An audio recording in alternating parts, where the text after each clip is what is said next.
Global temperatures are expected to continue at or near record levels for the next 5 years. Nearly half of humanity is living in the danger zone now. But we have to act with more urgency. Anything happens, they're going to wipe them off the face of this earth. Russia has invaded Ukraine by land, air and sea.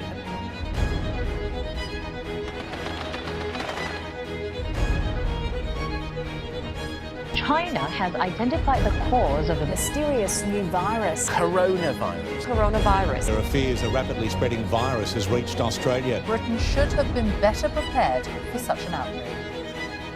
You must stay at home. The GCHQ department tasked with stopping ransomware attacks say they're dealing with at least one incident every day. Ongoing cyber attacks across the country.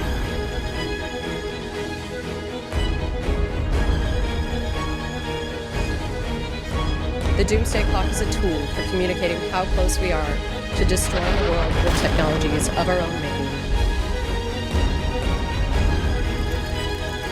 And we are running out of time. It is a hard truth, but this is our reality. It is now 85 seconds to midnight.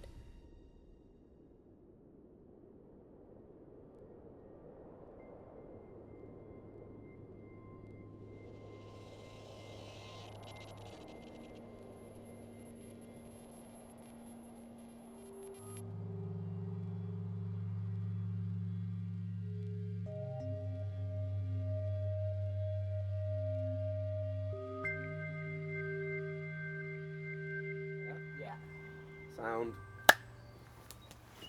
If you could just start by giving us an introduction to yourself and some of your military background. Okay, yeah, so my name's Tom. I served for 25 years in the Parachute Regiment, regular army, in One Power and the Pathfinders, and I was in the Red Devils for a little while as well. It's a shame that people see the word prepper as being a negative thing, because being prepared is not a bad thing, is it? You know, like I say, if you're walking down the road and making just a quick assessment of stuff that's going on, as opposed to having earphones in and a hood up and not seeing or hearing anything, then you're doing something sensible. And why would you not want to be prepared for your family?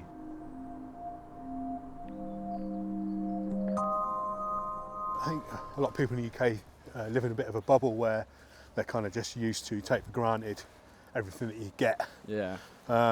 Yeah, throughout my service in the military, you know, a place like Afghanistan and Iraq and that, it just makes you realise how, you know, how bad things can go. Yeah. And I don't think people in this country would deal with it very well, to be honest. It seems to be in this country, if you're called a prepper or you call yourself a prepper, then people expect you to be a tin-foil hat-wearing nutcase, which isn't always the case. Some of them are quite paranoid. They want to keep everything to themselves, and they can be quite suspicious about other people and what their motives are. There are various people, and I won't name names, that put videos out there, scaremongering, fear-mongering. It's a bit of like, look at me, I'm in charge, I know everything, whereas actually some of them actually don't know an awful lot.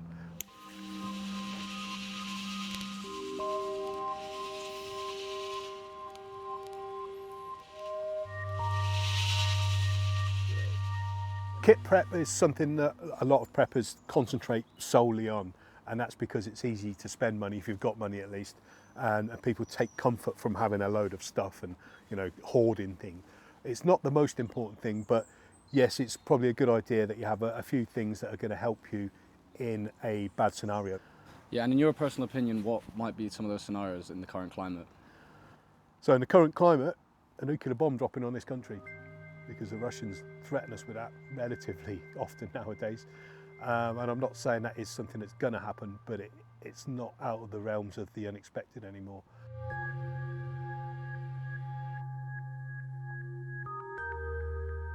Nowadays, it's not always just going to be a physical war. Before you've even stepped foot in a country, or you don't need to step foot in a country, you could disable a country with cyber attacks. And you know, certain countries have actually been conducting that already. A lot of people cannot operate without the technology, and a lot of systems, you know, government systems and stuff, can't operate without technology, which then makes us vulnerable. And yeah, not being able to get money out of a bank's one thing, but if you can't turn on your tap because they've completely disabled water supplies with cyber attacks, then that's a whole different deal, is a real big threat.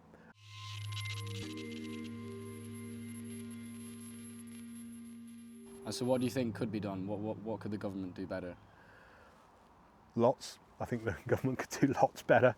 I mean, just from the very basics of our own defence, we're massively undermanned in our defence. But also just education for the people and making people realise this is a serious thing now. Like saying to them, right, make sure you've got a percentage of food to back up just in case you can't go to the shops because the shops will run out of everything.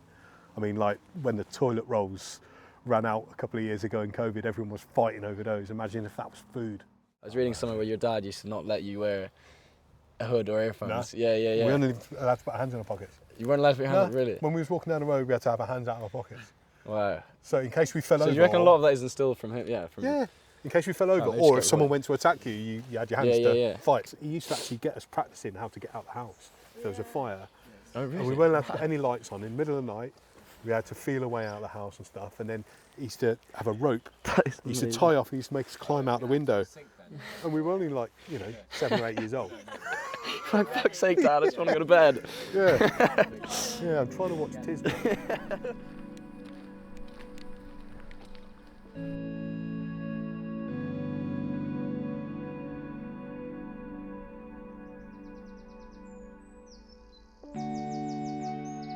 Hi, my name's Lee Price. I own the Bug Out Shop, the best prep-in and survival shop in the UK.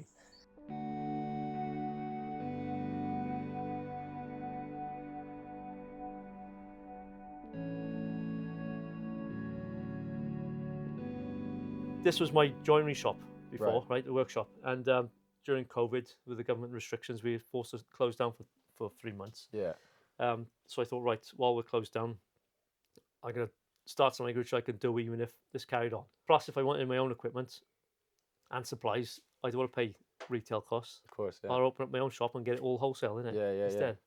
So we sell everything here, from camping supplies to survival gear. This is like shelter equipment, your tarps, hammocks, camping gear.